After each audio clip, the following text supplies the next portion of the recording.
Depuis 1998, Octo Technologies aide ses clients à construire des systèmes d'information et des applications qui transforment leurs entreprises en agissant sur plusieurs volets: technologie, méthodologie et compréhension des enjeux métiers.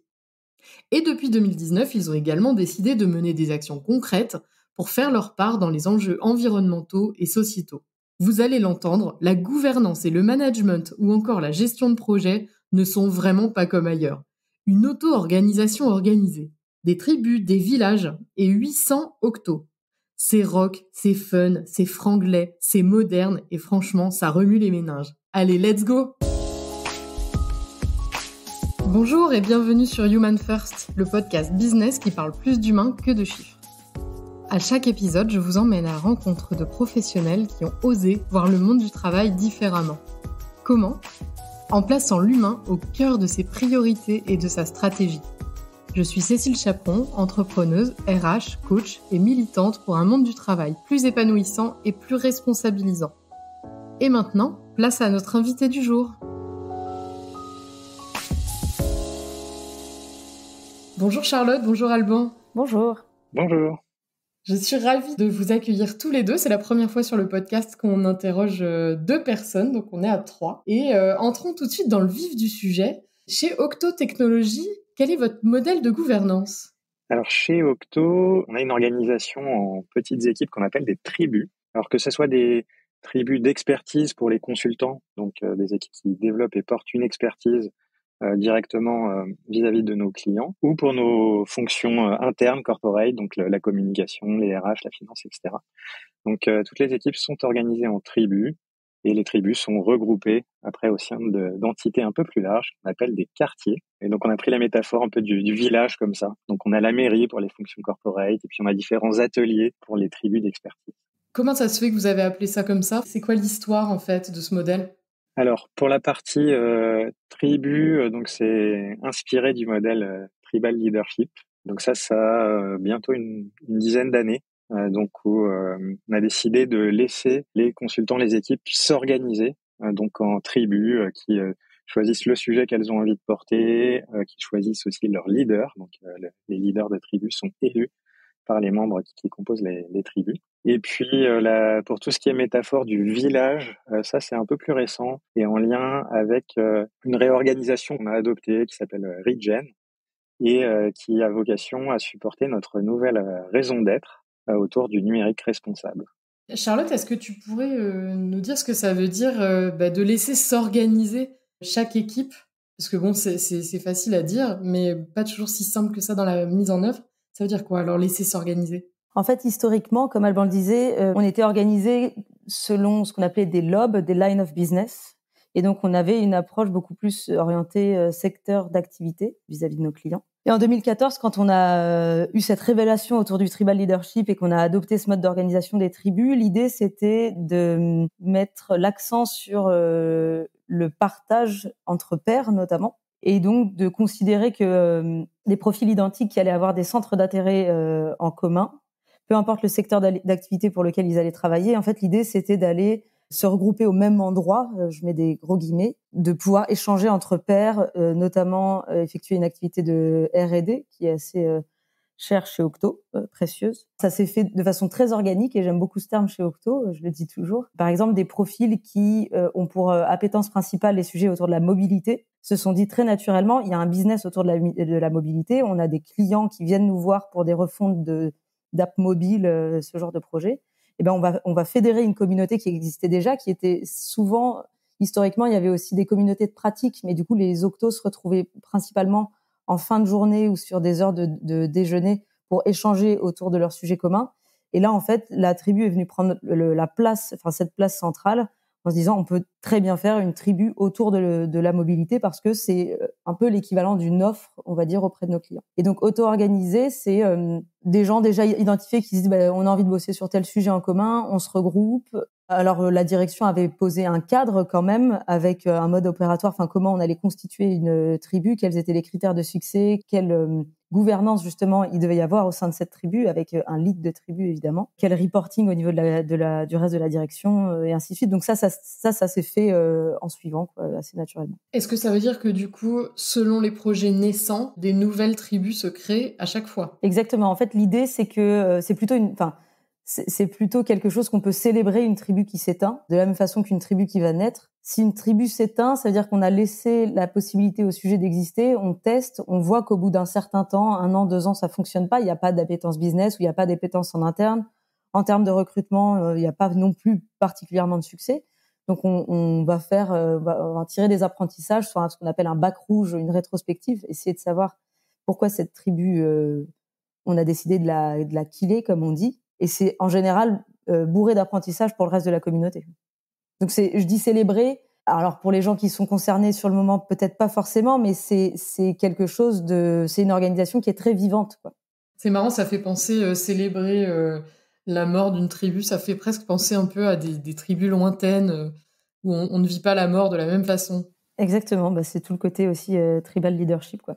Et pour compléter peut-être sur cette auto-organisation des tribus, justement, il y a aussi la définition de ces rituels. Une tribu, elle définit ses propres rituels et ça peut varier d'une tribu à l'autre en fonction de ses besoins, de sa composition, etc. Donc voilà, chaque tribu va définir quand, comment elle se rencontre, pourquoi faire, etc. Alors même si on va souvent retrouver des invariants ou des choses que beaucoup de tribus, des pratiques que beaucoup de tribus vont adopter, des pratiques ou des rituels. Mais ça fait partie de la liberté qui est donnée aux tribus, définir comment elles s'organisent, modulo quelques interfaces qui sont attendues avec le reste de l'organisation. Et je rajouterais aussi l'identité visuelle. Les tribus ont assez rapidement demandé à l'équipe créa en interne d'avoir leur propre blason, on va dire, des éléments, un élément visuel différenciant, quoi. Donc c'est très très tribal quand même comme organisation. Ouais, et en même temps, je trouve ça, enfin moi de l'extérieur, ça me fait penser un peu à un jeu aussi. Tu vois, on crée son blason, on crée une équipe, on élit notre chef. Est-ce qu'il y a de ça? Sur le côté tribu, en fait, chez Octo, on a toujours été une boîte qui est très teintée de gamification, enfin assez fan de tout ce qui va être gamification. Pas pour rendre les choses sérieuses, moins sérieuses, mais plutôt pour prendre le positif de ces éléments de jeu. Et par exemple, nos frameworks carrière, ils ont été designés selon une identité steampunk. C'est un élément graphique, enfin des éléments graphiques qu'on avait choisis à l'époque. Et l'idée, c'était de se dire que le consultant, la consultante, enfin l'Octo, au fur et à mesure de son ascension, de son parcours, aller se doter de certains accessoires ou apparats pour et vraiment dans ce fil conducteur du steampunk. Et donc c'est pareil, c'est quelque chose qu'on a gamifié, qui garde le sujet tout aussi sérieux. Mais c'est vrai qu'il y a pas mal d'éléments dans la culture Octo comme ça qui font assez ludique, en gros. Et très concrètement, ça se passe comment pour élire un leader? Est-ce qu'il y a, par exemple, un consultant ou quelqu'un qui vient aider la tribu à s'auto-organiser, ou non, c'est vraiment auto-organisé? Alors ça dépend si c'est avant ou après la sociocratie. Mais je laisse Alban répondre. Il y a eu différents modes, c'est-à-dire qu'il y a des créations de tribus qui ont été proposées avec des personnes qui arrivaient quelque part avec un leader, je dirais presque naturel, parce que c'était la personne qui avait porté dès le début la proposition de la création de tribus, etc. Donc ça s'est fait un peu dès le début de façon assez naturelle. Il y a des cas de figure un peu particuliers, comme des tribus qui ont perdu leur leader parce que le leader est parti, a quitté l'entreprise, et qui ont du coup choisi parmi les autres membres, donc vraiment élus, qui allait prendre la suite, ou même recruter parfois à l'extérieur leur nouveau leader. Ça s'est produit aussi. Et effectivement, puisque Charlotte parlait de sociocratie, on a expérimenté et adopté un certain nombre d'éléments issus de la sociocratie ces dernières années. Et donc en sociocratie, une des pratiques, c'est l'élection sans candidat, avec un protocole qui permet de procéder à une élection sans nécessairement qu'il y ait de candidats proclamés ou autoproclamés en amont, et qui permet de faire émerger parfois des leaders qui sont reconnus par le collectif sans pour autant avoir candidaté au départ. Et donc ça fait partie des pratiques qui sont pas mal répandues dans l'organisation. Alors parfois facilitées par un facilitateur externe, effectivement pour conduire le processus et permettre à tous les membres de la tribu vraiment de participer au processus sans avoir en plus cette casquette de facilitateur. Ça peut être une bonne pratique recommandée de faire comme ça. Et donc ça, on n'hésite pas en interne à faire appel à des facilitateurs d'une autre équipe pour conduire ce type de processus. Et donc, c'est à partir de 2014 que vous avez commencé un nouveau modèle de management. Et la sociocratie, c'est depuis combien de temps? C'est sur les 3-4 dernières années, là, je dirais. Ça s'est vraiment mis en place sur les 2 années Covid, confinement. Je dirais que c'était il y a 4 ans à peu près qu'il y a eu la découverte d'un bouquin, d'un ouvrage. À l'époque, c'était notre dirigeant Ludovic Cinquin qui a beaucoup insufflé ce mouvement en se disant, voilà, en interne, j'ai envie de creuser ce mode d'organisation, ce mode de gouvernance. Les Octos se sont auto-organisés à nouveau pour décortiquer cet ouvrage et voir ce qui pouvait être bon à prendre. Enfin, c'est venu un peu des deux côtés, aussi bien du côté direction que du côté des Octos. Et l'expérimentation a démarré il y a 3 ans, je dirais. Mais avec les années Covid, c'est toujours un peu compliqué. Ouais, ça doit faire, c'est ça, 3-4 ans. On avait commencé à regarder l'holacratie au départ. Et en creusant, finalement, on s'est plus reconnu et retrouvé dans le modèle Sociocratie 3.0, qui est un modèle plus ouvert, un peu sur un modèle comme de l'open source, avec une communauté, une façon de gérer les communs autour de ce framework qui nous correspondait plus. Et donc, on a plutôt choisi ce modèle de Sociocratie 3.0. Et pour nos auditeurs, où est-ce qu'on peut trouver les principes de la sociocratie 3.0? Est-ce qu'il y a un bouquin, justement? Alors, il y a un site web, donc Sociocratie 3.0. On trouve ça très facilement. Et un bouquin, effectivement, qui s'appelle aussi Sociocratie 3.0, qui est un peu une description de la sociocratie 3.0, un peu sous forme de fable, voilà, de petites histoires qui permettent de se familiariser avec les principes, les concepts. C'est assez bien écrit, assez facile à lire. Eh ben, nous aurons ça dans la description de l'épisode, comme ça tout le monde pourra le retrouver. Alors vous êtes tous les deux chez Octo depuis longtemps. Comment vous avez vu, en tant que collaborateur, en fait, comment vous avez vu évoluer, justement Octo avec ce nouveau style de management? Alors, je ne sais pas si je parlerai de nouveau style de management. Ça va faire 11 ans que je suis chez Octo. Je suis arrivée, mais en fait, on est arrivé en même temps avec Alban. J'ai découvert ça, enfin, j'ai redécouvert ça. Quand on est arrivé, je dirais qu'on était à peu près 150-200, ce qui était déjà pas mal, mais qui est petit par rapport à aujourd'hui. On est à peu près 800. Et Octo avait déjà un style de management assez différenciant sur le marché, assez fort, avec notamment la pratique des one-on-one des O3, avec une culture du feedback et surtout des valeurs assez fortes, du droit à l'erreur, du culte de l'expertise et ainsi de suite. Enfin, je vais pas énumérer toutes les valeurs d'Octo. À une époque, il y a Jürgen Appelo qui a parlé de management 3.0. Moi, j'ai souvenir de cette première vague autour du management 3.0. C'est à peu près au même moment qu'on entendait parler de plus en plus d'entreprises libérées aussi, avec notamment Isaac Getz. Donc, il y a eu cette mouvance, je dirais que c'était entre 2012 et 2016. Entre-temps, 2014, découverte d'un bouquin, Tribal Leadership. On est très bouquin chez Octo quand même, vous le verrez. Donc, Tribal Leadership, nouvelle orga. Et là, Sociocratie, bouquin, on teste des choses comme une boîte à outils et on décortique un peu tout ce qu'on apprend pour voir ce qu'on en retient qui sera le plus pertinent pour notre organisation. Donc, c'est vrai que j'ai du mal à dire nouveau management parce que pour moi, c'est des briques, c'est des choses qu'on rajoute. J'ai pas vu qu'on enlevait des choses dans la culture, dans le style de management Octo aujourd'hui, mais on en fait surtout quelque chose de très hybride et très complet au fur et à mesure de l'évolution d'Octo entre l'âge enfant, l'âge adolescent, l'âge adulte et ainsi de suite. Il n'y a pas eu de momentum, quoi, c'est ça que tu veux dire. Il y a pas eu un moment donné, on a décrété de changer le style de management. Je pense que Sociocratie, c'est quand même un momentum sur les dernières années. Mais c'est pas on change tout et on pose quelque chose de nouveau, sachant qu'en plus la sociocratie et le management, enfin, on peut les voir quand même comme deux sujets proches. Ce que je dirais, moi, sur ce sujet, c'est que souvent les changements s'opèrent par d'abord expérimentation locale, qui, si elles fonctionnent, vont être généralisées. Si je reprends l'exemple de la mise en place donc des one-on-one, ces temps de 30 minutes entre manager et manager chaque semaine, toutes les entreprises de conseil ou de services numériques n'adoptent pas forcément, hein, mais donc chez Octo, il y a eu ce choix qui est vraiment parti d'une expérimentation d'un manager qui a dit bah tiens, j'ai vu ça dans le podcast Manager Tools, ça me paraît intéressant, je vais le tester, je le teste, etc. Ça fonctionne. Donc j'en parle autour de moi, tac tac tac, et puis ça fait tache d'huile, ça fait boule de neige, Il y a d'autres qui se mettent à adopter. Et puis, jusqu'à un moment, on dit, OK, ça, c'est suffisamment répandu, ça a suffisamment fait ses preuves pour que ça devienne le nouveau standard. Standard au sens, la meilleure façon de le faire qu'on a trouvé jusqu'à présent. Et donc, c'est ce qui s'est produit avec les O3.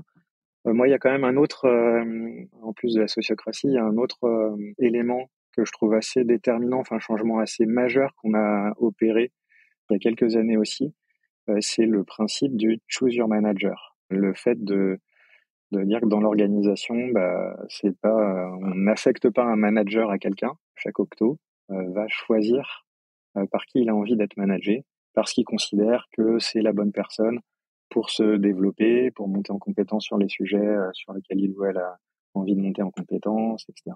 Et donc ça, c'est quand même un changement assez important et qui a vraiment changé la vision et la pratique du management au quotidien. Et vous l'avez un petit peu dit, mais est-ce qu'on peut l'expliciter un peu plus? C'est justement cette différence entre manager et leader de tribu. Donc pour vous, c'est pas la même chose, donc il n'y a pas d'élection de manager. Non, il n'y a pas d'élection de manager. En fait, le leader de tribu ou la lead de tribu, c'est la personne qui va porter la tribu, qui en a la responsabilité. Et encore, c'est pas vraiment exact parce qu'on est dans une culture où on se sent quand même tous et toutes responsables des sujets qu'on tient. Il n'y a pas que le lead, il n'y a pas que au lead que la responsabilité incombe. Il va faciliter le projet, quoi, le leader de tribu. Il va faciliter, et je pense qu'il y a surtout une question, on parlait de leadership, je pense qu'il y a aussi une question de posture, de vision, de direction à donner, et d'incarner la culture Octo, d'incarner la direction Octo. C'est un peu comme, je verrais ça comme un référent, c'est un peu pour moi le phare qu'on regarde pour savoir dans quelle direction on va. Et c'est hyper pratique dans des organisations aussi où on devient de plus en plus nombreux. C'est aussi des points de contact qui sont précieux quand des décisions sont prises et ainsi de suite au niveau de la direction.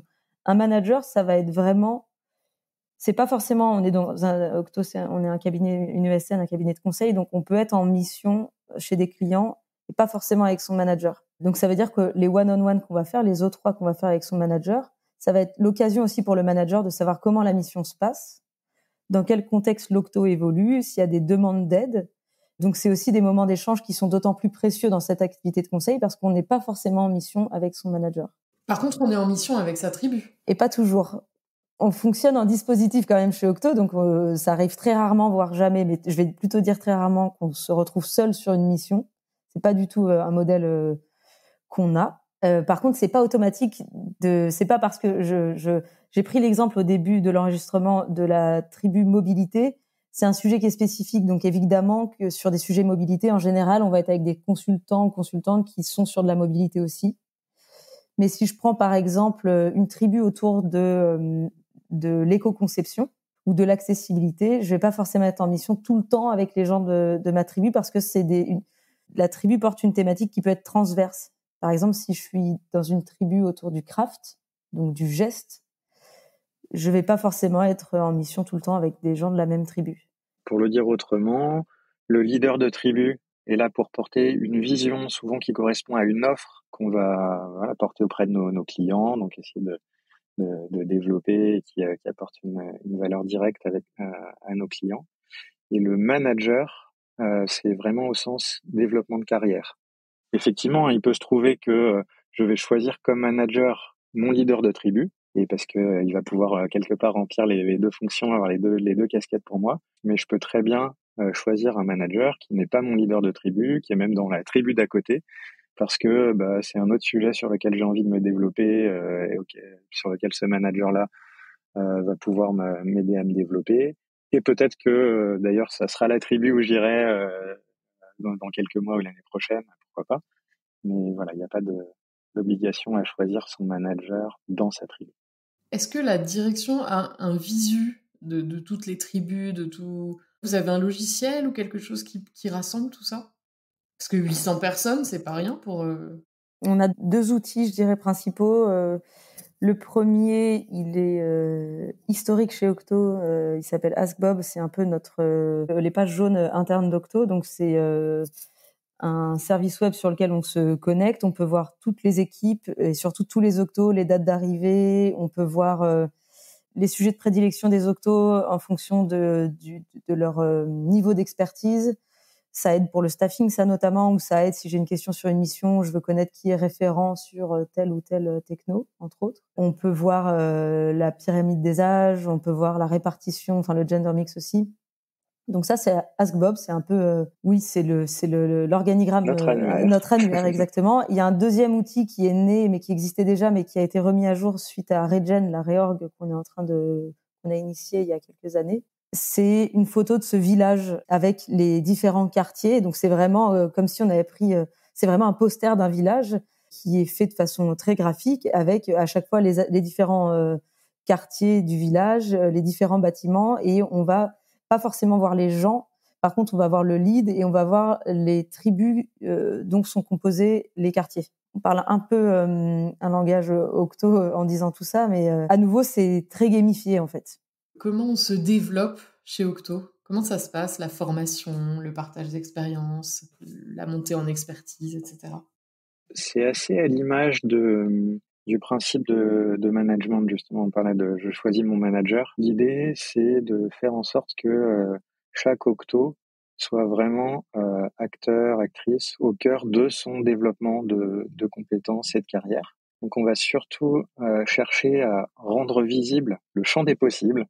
Voilà, quelles sont toutes les formations auxquelles on peut avoir accès, et faire en sorte que chaque collaborateur ou collaboratrice puisse être guidé, alors soit par son manager, soit aussi par les RH qui développent quelque part notre offre de formation interne, pour que chacun puisse choisir les formations qui correspondent à son parcours, à ce sur quoi il a envie de se développer.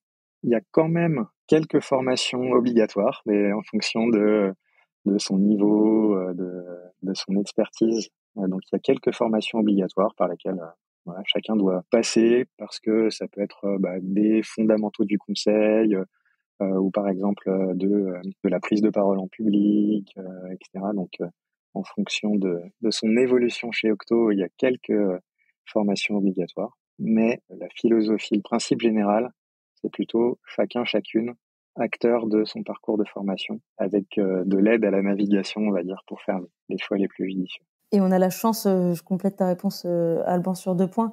On a la chance d'avoir développé un organisme de formation en interne chez Octo qui s'appelle Octo Academy, qui historiquement a été créé pour dispenser des formations données par les Octos aux clients. Et on a décrété que ces formations étaient toutes accessibles aussi bien pour les Octos en interne que pour des clients. Donc il y a ça aussi en option de formation, et il y a également toute la partie participer à des conférences, où on estime quand même que c'est un budget qui est sensiblement similaire, un budget formation, et le secteur d'activité sur lequel on travaille, la tech, c'est un milieu dans lequel il y a aussi beaucoup de conférences annuelles qui sont données, auxquelles les Octos vont assister et acquérir beaucoup de connaissances aussi au cours de ces conférences. Donc c'est un pan, je pense, qui est pas négligeable non plus. Et vous avez une façon de vous partager ce que vous avez écouté dans des conférences? Ouais, il y a une grande phrase que j'adore, moi, qui est « paye ton tribut à ta tribu ». Si je vais, par exemple, assister à Londres à une grosse conf unique sur tel sujet, je vais pas me risquer à choisir un sujet, sinon je vais me faire crier dessus.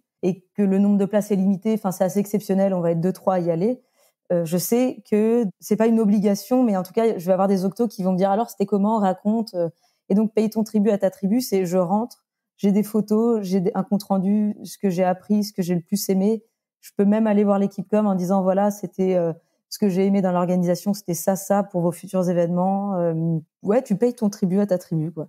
C'est toujours cette fameuse valeur partage qui est très très forte chez Octo. Et ça arrive souvent que ces comptes rendus terminent sur le blog Octo, parce qu'on part du principe chez Octo que si je suis capable de partager quelque chose en interne, très souvent je peux le partager en externe.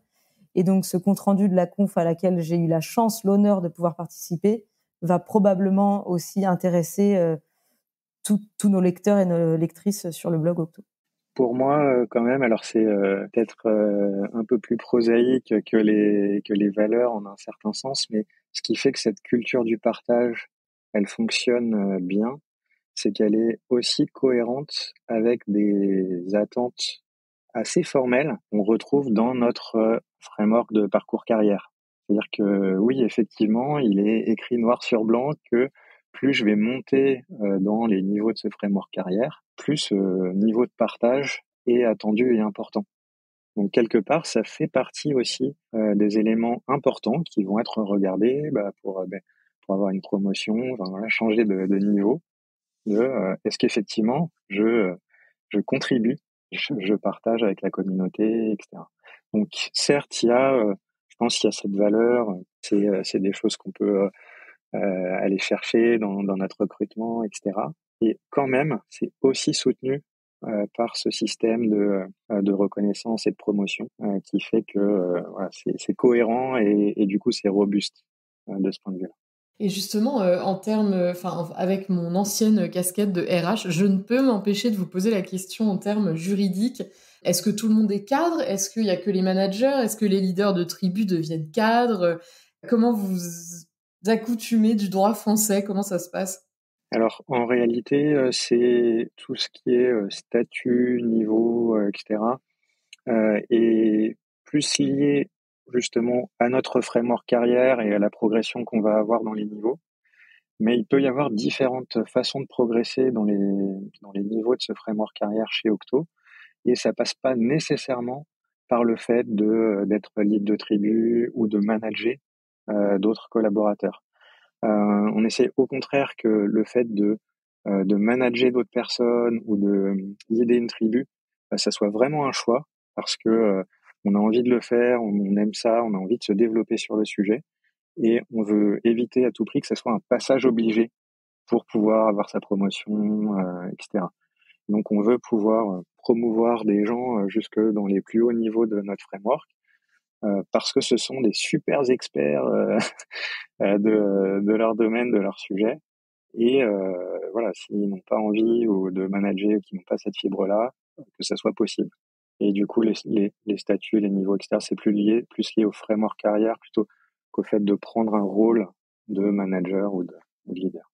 Il y a ça, et je dirais que quand même, pour répondre à ta question, dans l'ensemble, la grande majorité des octos a le statut cadre. On s'appuie sur la convention Syntec. Pour les profils qui sont non cadres, je vais pas trop m'avancer. Je dirais que pour ceux et celles qui sont pas cadres, c'est pareil, c'est une histoire de convention, de grille. Je suis pas sûre que ce soit un big deal comme on dit, chez Octo. J'ai une petite question qui me revient en fait sur quelque chose que vous avez dit avant. Puisque on peut choisir son manager, si un manager a 0 personne à manager, qu'est-ce qui se passe? Est-ce que du coup il n'est plus manager ou est-ce que Il n'est pas manager, oui. En fait, moi je fais la distinction entre le niveau dans un framework carrière et du coup, comme disait Alban, il y a des droits et des devoirs, notamment autour du partage, autour de la capacité à piloter une mission d'une certaine taille de t-shirt, comme on dit, XS, S, M, L et ainsi de suite. Et donc, je peux être, par exemple, manager BizDev, ce qui ne veut pas forcément dire que je manage des gens. On fait la distinction entre le rôle dans notre métier, dans nos missions, qui est un niveau de seniorité. Donc, je peux être confirmé, senior, manager référent et ainsi de suite. Et je peux être manager avec cette casquette de manager, j'allais dire humain, c'est un peu nul, mais de manager des gens, quoi, des octo-managers de carrière, exactement. Et effectivement, donc, ce qui se passe avec ce principe du choose your manager, c'est que il y a des personnes qui sont très sollicitées. Donc, il y a beaucoup de personnes qui les demandent en management et voilà, nous, on s'est donné une sorte de guide, de cadre qui fait qu'on vise entre 3 et 8 managers par manager. Donc voilà, ça donne un cadre. Et pour des personnes qui effectivement ont eu un moment et n'ont plus de manager parce que soit ont démissionné, soit ont changé de manager, etc. Quelque part c'est pas grave. C'est un rôle une casquette que j'ai tenue pendant un certain temps et puis voilà, là j'ai plus de manager et peut-être que j'en aurai de nouveau plus tard ou pas parce que finalement c'était pas mon truc. Et c'est ça qui fait aussi, je trouve, un peu, moi je trouve la beauté de ce management à la Octo, c'est j'ai vu des profils arriver en disant vivement que je manage, et une fois qu'ils sont managers, se dire bah oui mais en fin d'année je suis devenu manager, pourquoi j'ai pas plus d'augmente? Et donc nous la réponse c'est bah oui mais c'est un rôle que tu prends, une responsabilité, mais c'est pas une promotion. Tu changes pas de statut, tu changes pas d'étiquette. Tu as la chance que des octos, d'inspirer au point que les gens ont envie que tu les manages. Tu as le droit de dire non aussi. C'est ça qui est important. c'est pas un automatisme, c'est pas rattaché à une augmentation directe, quoi. Il y a un changement de statut. Après, il y a une communauté des managers qui s'incarne surtout via une mailing list, mais qui peut vivre de différentes façons en fonction des contextes. Des fois, il y a des co-devs de management, des moments où on se retrouve pour échanger autour de nos pratiques, ou quand un manager ou une manageuse a une problématique, il peut faire appel à cette communauté des managers. Et donc, comme disait Alban, si à une époque, j'ai managé 10 personnes et de fil en aiguille, je manage plus personne, je suis toujours dans cette communauté des managers. Et puis, c'est quelque chose à nouveau de assez organique et mouvant, quoi. Ça va et ça vient. Et puis on s'est aussi pris un peu les pieds dans le tapis parfois sur certains sujets, comme au moment du recrutement par exemple, parce on avait expérimenté de demander aux nouvelles recrues de choisir leur manager entre 2 ou 3 personnes par exemple qu'on pouvait leur proposer. Et en réalité, pour les nouveaux, c'est hyper difficile de faire ce choix-là rapidement sur la base d'un petit échange, de faire un choix, de dire du coup aux autres que je les ai pas choisis, etc. Donc ça, c'est un truc qu'on a essayé, qu'on fait plus trop en général. On propose un manager à l'arrivée, et après, effectivement, j'ai toute liberté de changer plus tard. Mais voilà, ça, en général, on a arrêté de laisser le choix dès l'arrivée, parce que en réalité, c'est un choix hyper difficile. Mais je trouve que vous avez résolu, en fait, on voit beaucoup ça sur LinkedIn ou même ailleurs, que le management n'est pas un niveau, mais bien une compétence qu'on acquiert, etc., voire une aptitude aussi. Et donc, je trouve que ça résout ce problème, je trouve. Vous avez parlé un petit peu du nouveau modèle Regen, qui j'imagine vient du mot régénératif. Il y a aussi votre certification B Corp. Qu'est-ce que tout cela amène de nouveau dans l'entreprise, justement, plutôt en interne, pour vos collaborateurs? Alors, je prendrais plutôt la question à l'inverse. C'est la certification B Corp, elle arrive comme beaucoup de certifications, comme un marqueur d'un travail qui a été accompli jusqu'ici. C'était la même chose pour Great Place to Work. On mène pas tout un travail dont la finalité va être d'être Great Place to Work. Cette mouvance autour de la raison d'être, la certification B Corp, ça a démarré vers 2016. Je vais pas refaire tout l'historique, mais il y a des éléments marquants comme le bilan carbone, la certification B Corp, la loi Pacte qui a été promue, et la capacité qu'ont les organisations de se doter de cette fameuse raison d'être. Nous, chez Octo, depuis 2012, on est doté d'un why, amplement inspiré, si ce n'est 100%, par Simon Sinek avec son ouvrage, encore un livre, Start with Why. Et donc ce why a très bien fait son temps. On a commencé à apporter des modifications. Enfin, voilà, on s'est lancé dans la certification B Corp en se disant on a plein de choses à raconter, et en plus ça fait un énorme challenge pour nous. Ça serait un formidable marqueur de tous les engagements qu'on a pris, de tout le travail qui est accompli et de la direction dans laquelle on veut aller. Ça met la barre très haute pour venir attester qu'on est là, certes, pour faire du business, mais pas de façon crado avec des gros guillemets. Ça nous challenge dans la rédaction de nos statuts et ainsi de suite. Et on voyait là très fortement le parallèle, comme je disais, avec la loi Pacte et la possibilité de devenir entreprise à mission, avoir une raison d'être, ainsi de suite. En fait, c'est pas ces éléments qui sont venus changer des choses en interne, c'est plutôt les inspirations personnelles des uns et des autres, des octos qui se fédèrent, qui créent une communauté d'échange autour des thématiques environnementales, sociales, toute cette émergence qui nous amène ici. Et donc, sur ce chemin, on a rencontré des choses comme B Corp, comme une raison d'être. Ça nous a mené de fil en aiguille à l'entreprise régénératrice. On a étudié le modèle, notamment on a suivi toute une journée, enfin une grande partie de la direction a suivi toute une journée avec Christophe Sempels, qui est quand même l'acteur français principal sur ce sujet. Et donc on s'est posé la question de notre rapport au vivant en tant qu'Octo, en tant qu'entreprise Octo. Quelle est notre raison d'être justement auprès de nos clients dans la société? Est-ce qu'on est sur un chemin d'entreprise régénératrice? Donc, c'est des réflexions qui nous ont beaucoup nourris sur les derniers mois. L'organisation Regen, elle arrive à un moment où on se dit, il y a une émergence en interne, où on est de plus en plus à vouloir aller sur le sujet du numérique responsable et encore plus loin vers l'accompagnement des entreprises dans une transfo, tout le sujet de l'adaptabilité qu'on va devoir adresser sur les prochaines années. Et donc, c'est plus du tout la thématique de la transfo digitale au final. Et donc, je dirais que oui, Regen, ça arrive, c'est complètement inspiré de cette mouvance des entreprises régénératrices. Et en même temps, c'est un peu dangereux parce que on a bien vu que ce sujet, cette thématique avait été un peu décortiquée dans tous les sens. Il y a plein d'entreprises qui se sont dit « ça y est, je suis régénératrice ». Il y a un très bon exemple d'ailleurs, moi que j'aime bien, mais c'est l'entreprise Mustela par exemple qui a décidé de se séparer d'une énorme partie de son chiffre d'affaires en arrêtant tout ce qui était lingettes à usage unique, entre autres. C'est pas ça qui fait, selon moi, que du jour au lendemain, on est une entreprise régénératrice. Donc, on s'est, à nouveau, comme la sociocratie, on s'est inspiré de ce sujet-là, on l'a complètement décortiqué et on s'est dit, voilà, il y a ça qui va nous intéresser.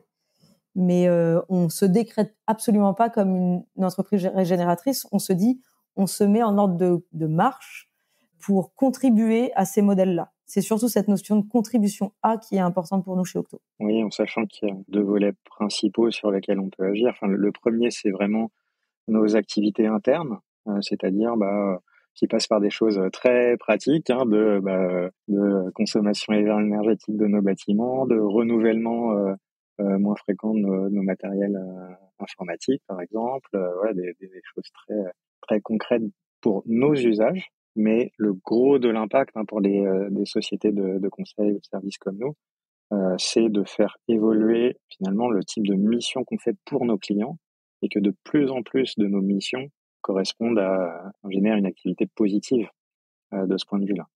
Et donc ça, c'est notre plus gros challenge sans doute. C'est encore un niveau de difficulté plus élevé que ce qu'on peut faire entre guillemets facilement parce que c'est pas forcément facile, mais de travailler sur notre impact en interne. Mais le plus gros de l'impact positif qu'on peut avoir, c'est dans nos missions et avec nos clients. Alban, qui aimerais-tu entendre à ce micro? J'ai une idée qui me vient là. J'ai un des derniers bouquins que j'ai lu justement sur le management qui s'appelle Tous managers de Julien Dreher ou de Dreher, je sais pas comment on dit. Et je trouvais assez intéressant sur toute cette idée de comment on peut distribuer de manière intelligente le management dans l'organisation. Et voilà, je serais curieux de l'entendre. Merci beaucoup. Et toi, Charlotte? J'aimerais beaucoup entendre Thomas Brezard, je ne sais pas si tu le connais. Je l'ai déjà interrogé. Tu vas pouvoir aller l'écouter de ce pas. Et en tout cas, je vous remercie beaucoup. C'est une belle expérience de vous avoir interrogé à 2. Je trouve ça très chouette. Et puis, longue vie à Octo Technologies, parce que 800 collaborateurs qui fonctionnent comme ça, franchement, je trouve que c'est remarquable. Et je suis sûre que vous allez encore inspirer beaucoup les entreprises sur ces sujets-là. Merci. Merci à toi, Cécile. Merci, Cécile. J'espère que vous avez aimé cet épisode autant que moi. Si vous connaissez quelqu'un qui aurait beaucoup de choses à dire sur le sujet, je serais très intéressée de le savoir. Alors partagez-nous son nom en commentaire. Pour nous soutenir, n'hésitez pas à partager cet épisode et à vous abonner à notre chaîne pour ne pas manquer les prochains. Et si l'envie de nous mettre plein d'étoiles et un commentaire vous prenez, n'hésitez surtout pas. À bientôt!